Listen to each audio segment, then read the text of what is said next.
All right, thank you very much, Amy, and thank you very much. We're really excited to have Congresswoman Stevens join us, and as any busy Congresswoman, she's got some votes on the floor. So we're going to jump. I'm going to do a quick intro, and then we're going to jump into questions to take advantage of as much time as possible with her.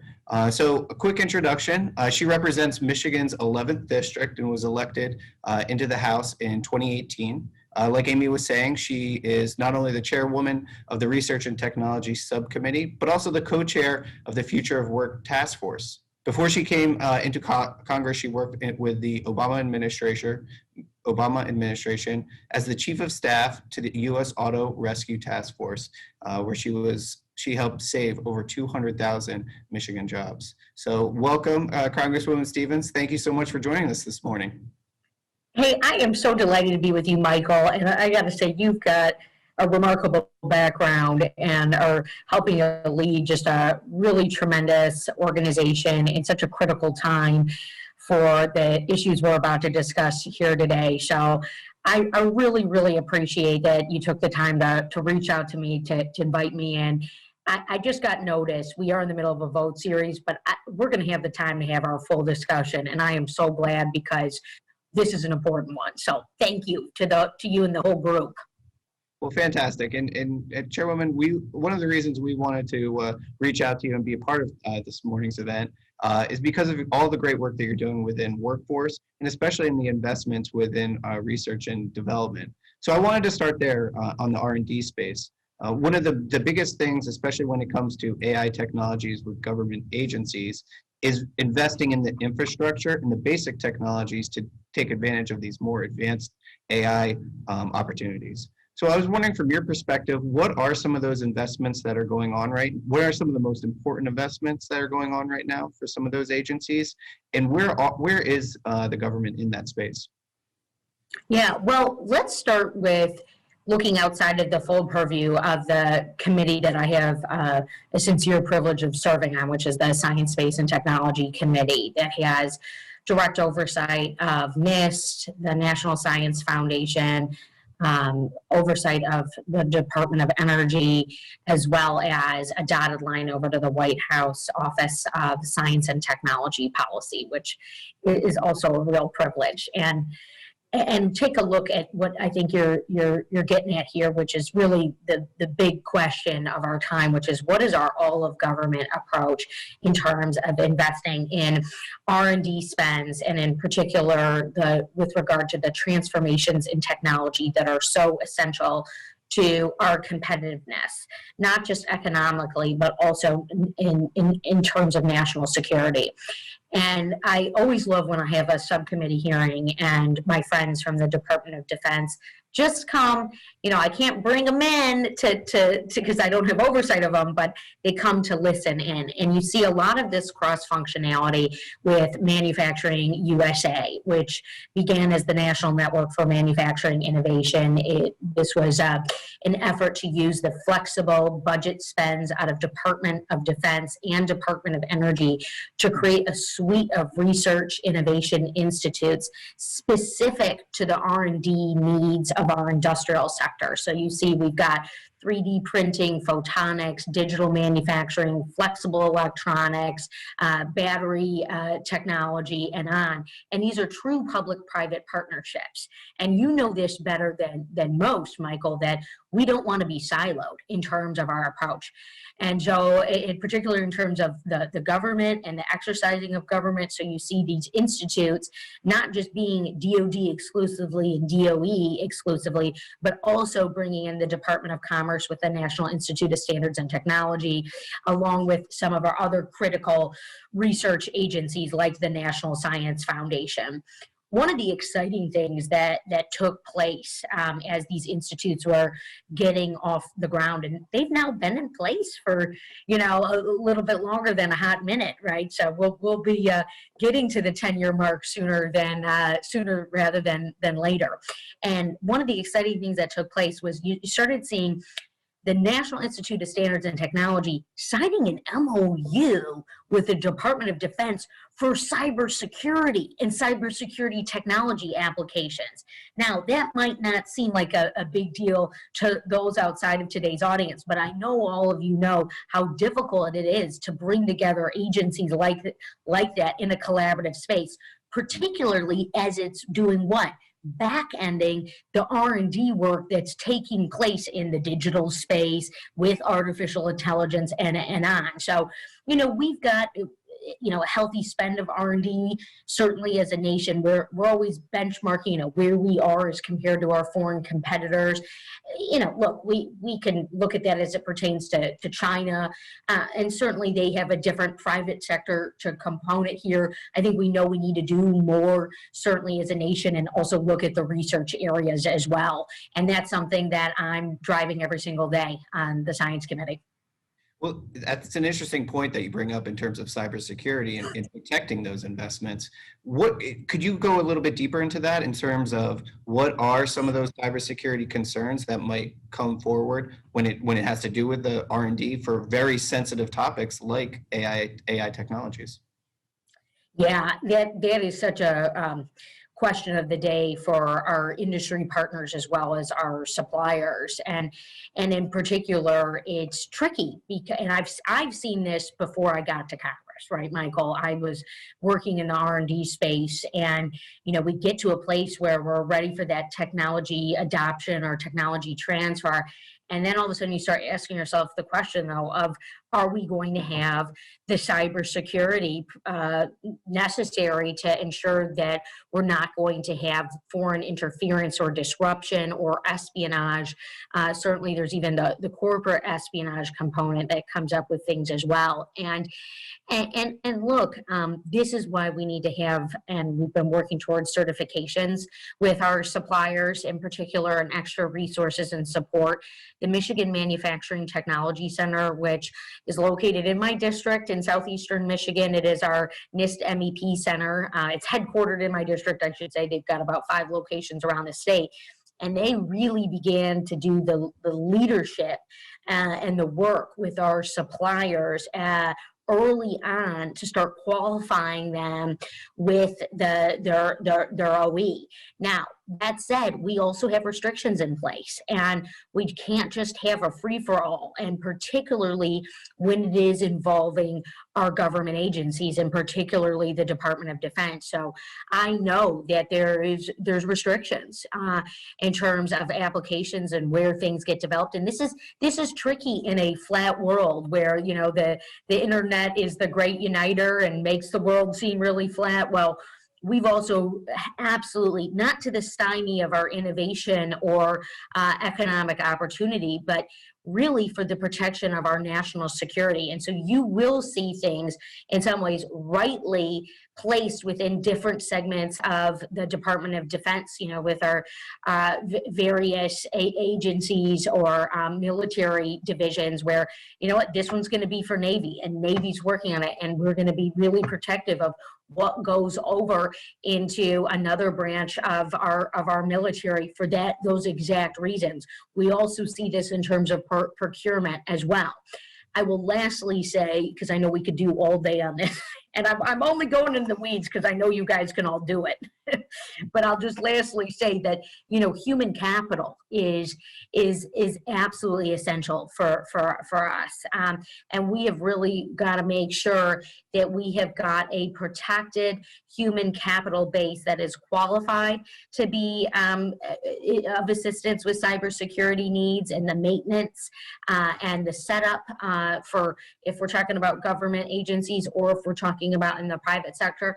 And I think we also have to have that vet, particularly with individuals who are coming in from overseas and, might not have the best intentions and purposes. I know one of the supercomputer centers down in Florida just had to, they just sought to arraign a researcher who'd been with them for 9 years, but it's because they were sending things back home to China, and we want harmony and we want a peaceful world, but we also have to understand that not all the global actors have our best interests in mind, and they are seeking to take advantage and disrupt our systems for their own gain, and we have to take that seriously. Absolutely. Well, that gives us a good segue into one of the one of your other major initiatives is really developing that workforce, developing the training, so folks can really take advantage of these new technologies. What are some of the programs that you're most excited about that deals with not with STEM, as well as retraining folks to get them ready for these new technologies and take advantage of the boom within the manufacturing world?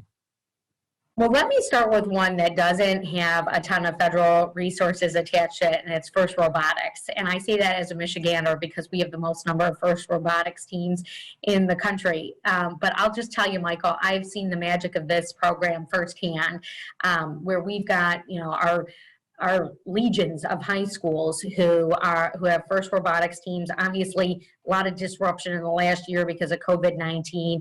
Different roles for all the team members. Some are doing.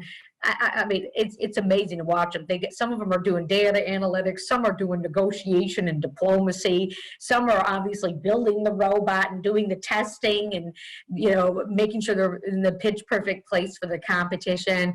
Detroit, Michigan has hosted the world's competition over the last handful of years. We've had a lot of private sector support, and that's how this is successful, right? It's not just the high school standing this up and running blind. It's the high schools in partnership with our local manufacturers who are providing coaching and team support.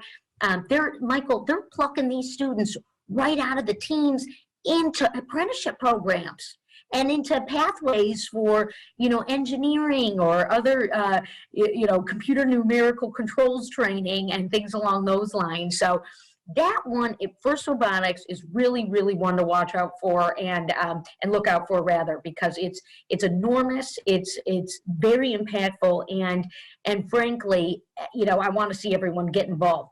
We know in the federal government, we're doing a lot of spends through the Department of Labor, the National Science Foundation. At the end of 2019, I had the president sign the bill that I did with Dr. Jim Baird, my former ranking member on the Subcommittee for Research and Technology. It's called the Building Blocks of STEM Act, asking the National Science Foundation to prioritize that early childhood education. I know for all of us so eager in that pipeline, well, we know we got to start early too. And we want to put an emphasis on young girls and show them that they can have a path for a STEM career. And then we also want to look and study some of these gender gaps that we see. And it's not just that we're going to do early childhood at the expense of existing workforce training. And so our centers, I know in Michigan, what's funded through the Department of Labor with Michigan Works and the retraining efforts are really enormous. Our community colleges, God bless them, they play such a critical role. And then I can't conclude this without just giving a shout out to the National Association of Manufacturers, who's really, really been a leader. And that comes down to Manufacturing Day and what we're doing with Manufacturing Day. It's an annual event. They're bringing in students firsthand, showing them what it's like to have a career in manufacturing, and you just see, their eyes start to sparkle and thinking, oh my gosh, I can do this. And then that's another career pathway for folks. Now, we all know we're in a total demand for the talent, for the technology talent, needing obviously the technical skills that it takes to run machines. And we've got a lot of resources in place. This is, one of the big focus areas of mine and a lot of my colleagues in the Congress. So know we got the support coming. Okay. Well, now that we're coming into a new administration, what are some of your priorities for the subcommittee in some of those investments within research and technology? I know there's a lot of people itching for all different investments in different technologies, whether it be AI and machine learning. But from where you sit as the chairwoman, what are some of your priorities within these next few years? Yeah, I know it's hard not to want to boil the ocean, just with this little subcommittee of mine. I was actually just having this conversation with a few of my colleagues, and I'll tell you from last term, it really felt like sky's the limit in terms of doing the big thinking around here we were at the beginning of last term, 2019, hitting the 50-year anniversary of the moon landing, and reflecting on, well, what's our moonshot of the next 50 years, right? Let's think in those terms, right? And obviously our subcommittee is going to direct the full thing. Now, I come from Michigan, and what I see all around me is fantastic innovation taking place in the electric vehicle space, along with autonomous vehicles. We are at a truly transformative moment when it comes to the R&D needs of industry and the application of that R&D. Now, we don't want to just stop there, because industry over the last 20 to 25 years has really been impacted, obviously, by this digital space, right? I mean, you can go into a company and start seeing how they've adopted digital mechanisms from the start of this millennium to now and trained their workforce. And then we start to see the R&D needs in the machine learning space, right, where you guys are, where we're hanging out today, the data analytics space, quantum, a lot of opportunity with quantum, particularly in the efficiency space. But also, when we start thinking about, and let's tie this back to cybersecurity for a minute, with our privacy enhancing technologies. We've got now, you get in your automobile, and here I am talking about electric and autonomous, but what about just all the lines of code running through your car? What about the $1 billion of R&D that goes into every car now? I mean, it's just, your car doesn't cost $1 billion, but it's, it's this whole mechanism through complex supply chains that's breathing into our regional economies and to you as a consumer. But you're in that vehicle, and all of a sudden your car can output, exactly where you're driving, where you're going, all that data collection. And there's some friction in industry as it pertains to the data collection, but there's a lack of awareness for the consumer about what's happening with their personal data. And so what we are trying to do is invest in the new technologies that would protect the privacy of the consumer, right? And so that folks, anonymously, right? So folks can still capture the data, but you're anonymous in the process. And I think, and this is a place I really am eager, to lean in with all of you, which is when we start looking at these major opportunities in, artificial intelligence, in machine learning, in the digital space, and the demands that we have for the R&D, we also don't want to skip over some of the other work that we need to do to, one, look at technology adoption. We all get worried about the valley of death and these, okay, we got the university and entrepreneurial partnerships, but we also want to look at proliferation, economic development, and job creation. And one of the things, if we tie in what this new administration under President Biden is leading on with Buy American, right? So we've got a big emphasis right now on how we can reshape federal procurement to ensure that we aren't just skipping over making it in America or buying American.